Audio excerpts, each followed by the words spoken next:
大家好，我是云飞。之前我出过几个手机稳定器产品的视频，是很多朋友了解手机稳定器一个视角。很多观众买了影像旗舰，苦于找不到合适的稳定器，比如小米的14 Ultra。其实这种明显这个镜头模组比较大的一个手机，市面上除了传统的正向上轴稳定器之外，都很难不上配重去配平。就像上次我分享的，需要一个麦克风接收器的重量去配平它。而这类可以完美配平的手机稳定器，我之前也有分享过，不过时间会比较久一点了。而且现在 AI 功能都出来了，何不把它们都拿出来做一期横屏呢？刚好我这也都有，一起来看看它们的 AI 能力，来看看谁会更适合你。我们有请本期视频的主角们登场，都是老朋友啊，智云的10 5S AI、飞宇蝎子 Mini P、浩瀚 M6。接下来就来看看它们之间的区别以及各自功能一个对比。那么两说长，我们开始。首先最重要的是承重方面，它们都可以非常轻松的搭载小米14 Ultra， 只要稍作调整都可以完美的调平，这就是正交3轴稳定器的一个魅力。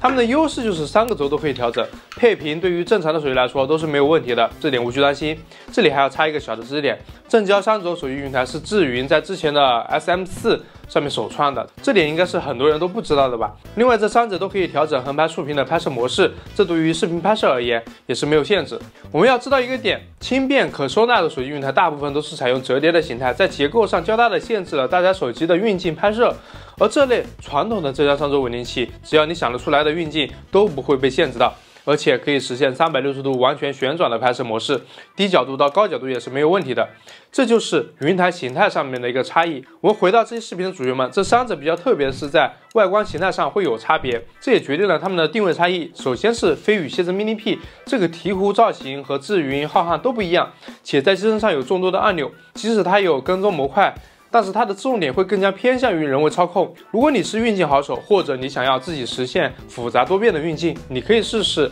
操作难度更高的飞宇蝎子 Mini P。而智云和浩瀚走的路线和飞宇是不一样的，他们是以传统稳定器的形态去承载 AI 的新技术，在日常的拍摄里面可以优秀的完成我们所需要的各种拍摄，而在一些比较极限的环境里面，甚至可以使用 AI 完成一些以前当然无法完成的拍摄。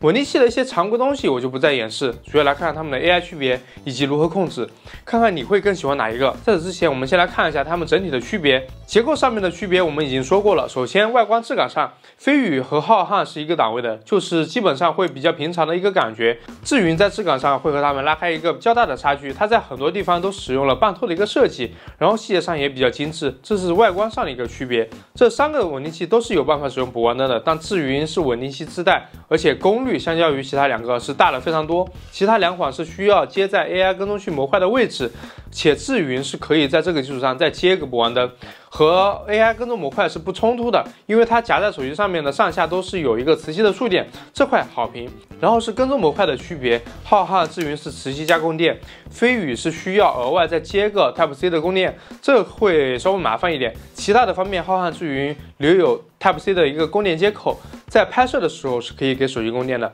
这点还是蛮细节的。接下来就是我们实际演示方面，我们来看看它们的实力。现在我们来开始演示10 5S AI， 它是有4个功能，同样的它也是 OK 进行一个追踪。然后我们现在可以来一起看一下它这个追踪的一个效果，然后我们也可以比个耶，这个时候它就开始录制了，非常的迅速啊。这种比较简单的这种跟踪，它是一点压力、一点问题都没有。然后我们还是一起来测试一下，万一我们被挡住了，而且过了一小会儿，哎，是不是非常棒？再来试一下啊！嘿，它这样也都是可以比较完美的一个控制。同时我们结束，好，结束掉了。它还有一个非常好的一个自定义跟踪。自定义跟踪，像浩瀚的，它是需要先跟踪开始，然后再继续用那个手势去自定义构图。而智云的是，我们直接先站好一个位置，比如说我想在这里，然后手直接上去，它就开始跟踪了。我可以一直在这个画面的这种小小的边缘，或者在画面的其他的别的地方。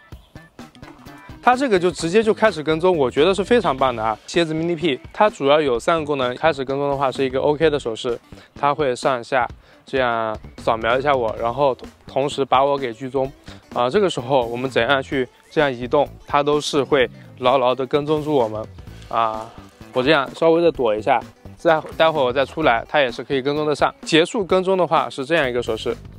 它现在就已经结束跟踪了。它还有一个动作就是巴掌上去，它那个时候会响3下，然后它就开始录制。同样，我们结束也是一样的。它就是功能少一点，就是没有那个构图。现在我们来看一下浩瀚 M6 这边，它同样也是有3个功能，一样的，我们还是 OK 进行一个跟踪，然后它这个跟踪的灵敏度，我感觉也是非常不错的啊。它那个模块还是一个双色温的一个补光灯，同样的，就算我藏在我的小伙伴后面，哎，它也是可以很好的一个识别到。然后结束跟踪的话，同样是手掌，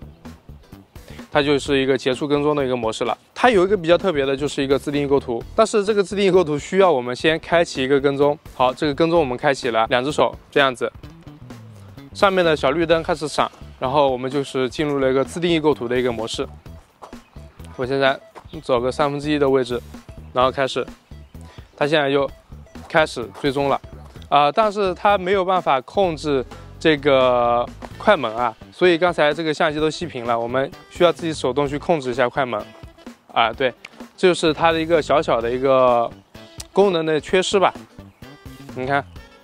这个1/3也是跟得非常的准确，跟得非常的稳啊。实际测试下来，我个人觉得智云在 AI 模块这一块的手势操控能力会更加强一点。如果你想要买一台实力强大且 AI 功能非常出色的手机稳定器，那么我觉得智云 SMIF 5S AI 是一个很不错的选择，工艺好，水晶机身，质感一流。AI 模块的操作也会更优秀一点，但是我对于这类磁吸模块还是有一个建议，希望在后期的升级里面可以增加一个锁扣，减少遗失的风险。毕竟我已经买过一次飞宇 AI 跟踪器的一个模块了，这还是非常重要的。现在你明白了为什么要选择带 AI 模块的手机稳定器了吧？大部分手机 APP 都支持跟踪功能，但画面的清晰度以及帧率的选择都没有原生相机来得好，这就是 AI 模块的一个魅力。如果你追求比较高规格的录制，那么你就可以使用原相机拍摄了，这点还是很香的。而手机 APP 的功能，我个人觉得还是那些模板，对于小白用户来说，可以跟着模板去操作，拍摄出不错的画面，就已经非常好了。非常感谢大家能够看到这里，这次横屏还是准备了非常久时间的，希望本次的上周稳定器的一个分享可以帮助到各位。再好的设备也需要你多出去拍一拍，多出去练一练，记得多多支持。如果有什么想要我测的产品，欢迎留言。我是云飞，记得点赞收藏。那我们下期视频再见。